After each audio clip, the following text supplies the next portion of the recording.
தவழ்ந்து அழகு பெறவே நடந்து இளையோனாய் அருமழலையே மிகுந்து குதலை மொழியே புகன்று அதிவிதமதாய் வளர்ந்து 16ஆய்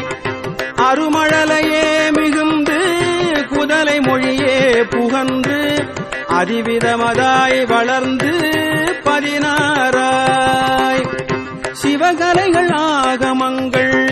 மிகவும் மறை ஓதும் அன்பர் திருவடிகளே நினைந்து துதியாமல் சிவகலைகள் ஆகமங்கள் மிகவும் மறை ஓதும் அன்பர் திருவடிகளே